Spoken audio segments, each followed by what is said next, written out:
Welcome one and welcome all. Welcome to another edition of From Broken to Worlds, where I train through injury to try to qualify for the 2027 World Masters Highland Games Championship.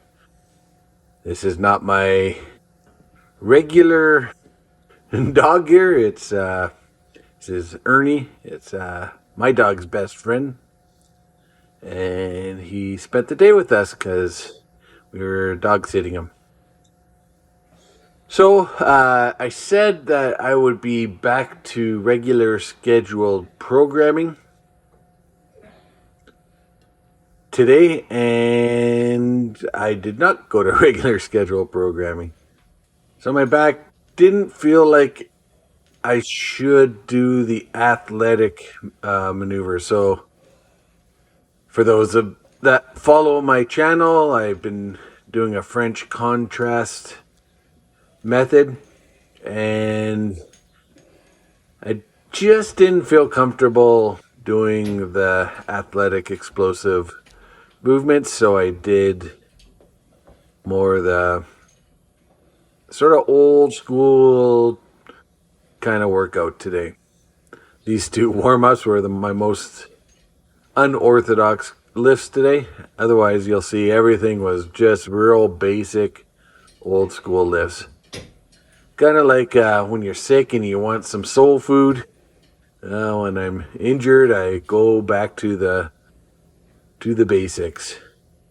So you can see this is started out with squats and went pretty good, but that was what determined to me not to do the athletic movements, was doing the squats.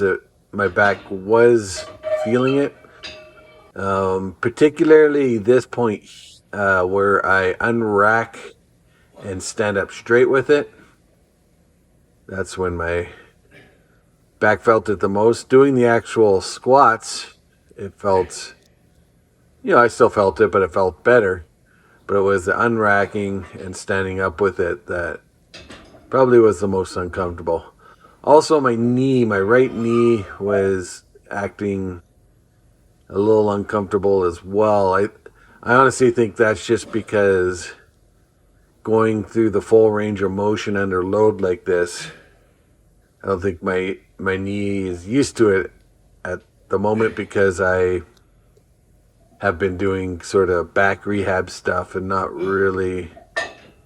haven't been doing any squats for a little bit. So here I do a side view. And you see at the bottom, I do a little pause. Now, I'm not really doing, I'm doing a pause squat, but that's not what I'm trying to do. I'm trying to make sure as I'm on the bottom that I'm not sort of shifting to my left leg in order to not work out my right leg as much. And I find I've been doing that where when I squat, I go down, and when I go up, I'm kind of leaning a bit to the left to avoid pain in the right leg. But I think going, as you can see, my weight was quite light.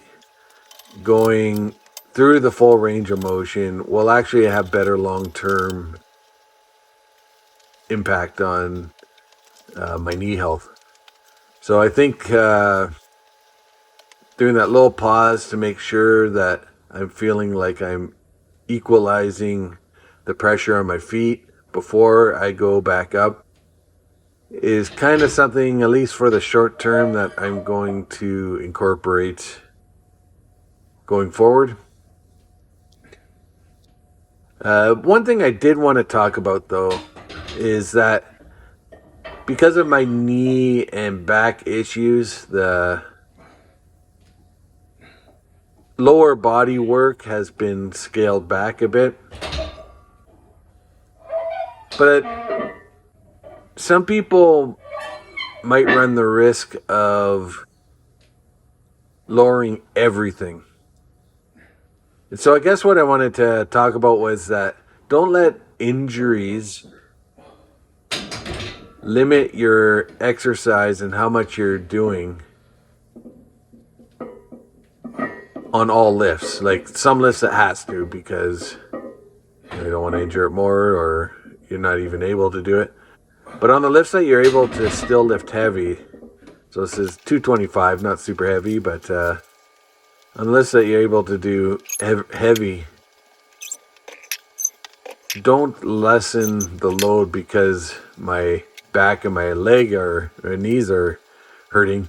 That doesn't affect my bench that much. It affects kind of setting up and getting into position. But once I'm in position, I can lift as much as what I usually can do. So yeah, that's kind of a injury tip that even though I can't squat, and well, we'll see how deadlift goes in a couple days, but I can't squat to my full potential, I can still do these exercises to my full potential. So yeah, don't let your injury impact you more than it has to. Impact your workout more than it has to. And I guess that's the summary of that tip. These chin-ups went better than I was expecting because I haven't done them for a little time. They were a little bit harder than what I left them off as, but I thought they would be a little more difficult than they were, so I was happy with that.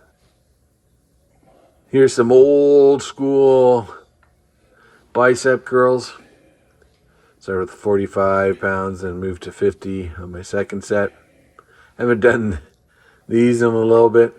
Not at this intensity anyways. Usually I have done a few light ones, but the nice heavy ones I haven't done in a little while. So these are my Eisen links. So pros are, the things are built like tanks. I can go up to 80 pounds each, and then if I want to take weight off one dumbbell and add it to the other, I think I can get the other up to 160 pounds. No, 40. It's something like that anyways. And so they're really good that way. So if you're doing one-armed rows, you can really load up the weight and do your rows. So Eisenlink, good product. The downfall is it does take a little bit to adjust from weight to weight. And I'd also say depends on what you like, but it has a thicker handle because the screws screw into the handle, so it needs to be a thicker handle.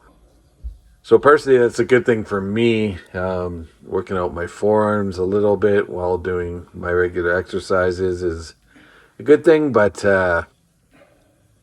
if you have small hands, it might become more of a burden than a good thing for you.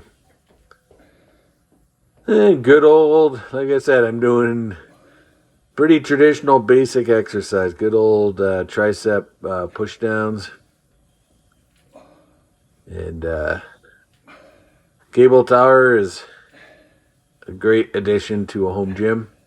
I'd recommend it if after free weights. Free weights is the better.